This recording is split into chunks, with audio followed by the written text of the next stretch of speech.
Hey everyone, so today I'd like to talk a little bit about fear. Fear, it seems to be a driving force with so many people in today's society. People make impulsive decisions based off of fear by fearing the worst possible scenario that runs through their mind. A lot of people typically resort to what the worst case scenario could be and imagining that playing out in their mind over and over and over again. Now, when you find yourself in a situation, surely you're going to, the logical person would run through all of the scenarios, all the possible potential outcomes that could be. Well, you can't help but to jump to the worst case scenario and imagining that, we're playing over and over in your mind. That is very frightening, potentially, depending on what the scenario is. If we're talking about life or death, that could steer a lot of people in the wrong direction. That could make a lot of people act on impulses based off of their initial feeling of fear due to this potential undesirable outcome. Well, you see, fear is crippling. Fear is agonizing. Fear is tormenting. Fear manifests ideas within us that create a harrowing, distressing shadow that lurk over us continually. They cloud our judgment. They flood us with panic. It floods us with ignorance. You know, rather than conquering your fear, a lot of the times people tend to sort of put their fear on the back burner, figure out a way to go around the fear without necessarily conquering it and addressing it head on. The potential consequences of those of conquering their fear could potentially be detrimental, and that sort of steers you in the wrong direction. But when we're afraid, we really do fail to apply critical thinking and critical thought into making a rational decision in order to persevere forward through adversity. Well, how do we handle that? We need to apply the human will on a conscious level. On a conscious level, we need to apply our human spirit. The human will is the virtuous adversary used to combat fear, to combat distress, anxiety, depression. We need to really channel our human will. Well, how do we do that? Well, we need to summon our courage and bravery. We need to really evaluate a situation for what it's worth. Consciously apply the human spirit to reprogram our subconscious mind, to redirect what our perception is. Our will is very empowering. It's potentially very empowering. It has the power to really change our lives for the better. Will is fulfilling. Your human will is indomitable if you allow it to be. With applied will, we can overcome, we can achieve, we can conquer. We can dwell into the deepest layers of our subconscious mind to reprogram our thoughts, empower our beliefs, heighten our discipline. A disciplined mind will always overrule a chaotic mind. In regards to fear on a large scale societal level, it's really not uncommon for corrupt organizations to really deploy the mass spread of fear-based tactics in order to gain control of a large sum of individuals. When that fear is instilled, irrational actions tend to follow, and irrational action is always going to be ignorant-based and impulsive-based. That will almost always lead to an undesirable outcome, which could potentially later on lead to regret. I should have done that differently. I should have thought that more carefully. I should have been more calculating in my decisions. So, in order to not only cope, but to thrive in today's society, we must regularly and continually hone our human will.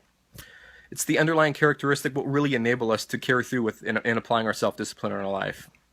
And to tell you a little bit about my childhood, as a child, I was overcome with fear, especially through my teens. I was paralyzed with fear. I allowed fear to find a home in my subconscious mind. I became mentally paralyzed. I suffered from agony. I was clinically depressed for years. I couldn't find my safe haven.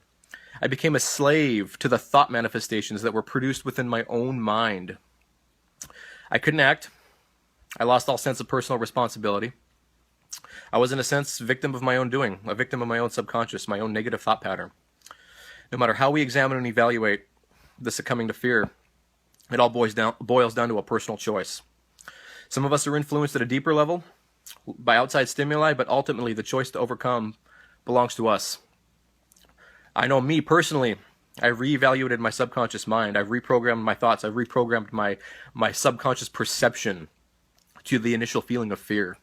My willpower will always override fear. Fear does not deserve a possessive title in your life. And furthermore, during the experience of fear, I will no longer claim fear as my fear, for it is nothing beyond what the imagination perceives it to be.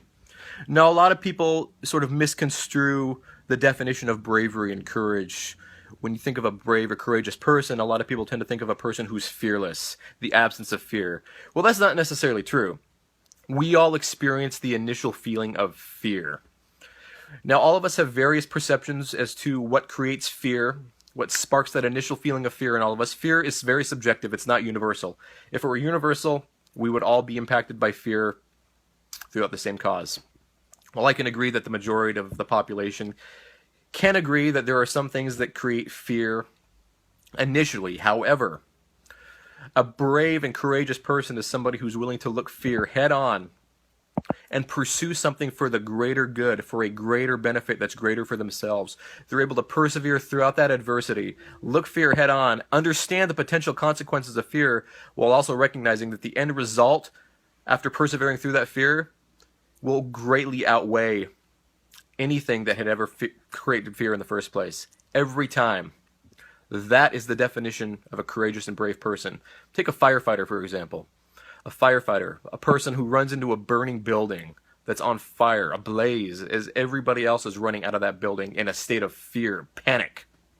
Firefighters running in there boldly, bravely, courageously, head on, understanding and acknowledging the dangers that the firefighter's facing, understanding that could be their very last moments on Earth. However, there's a greater good, a greater purpose.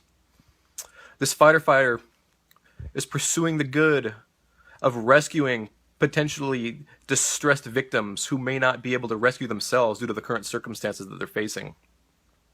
That is the definition and the epitome of courage.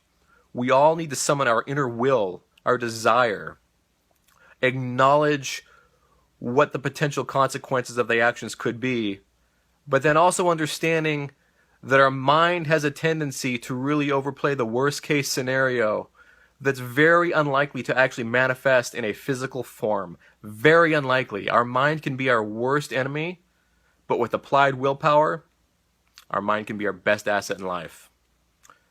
Conquer your challenges head on. Apply adversity through the fire. You can find yourself overcoming fear. You do not need to be a victim. You can overcome fear. That's all.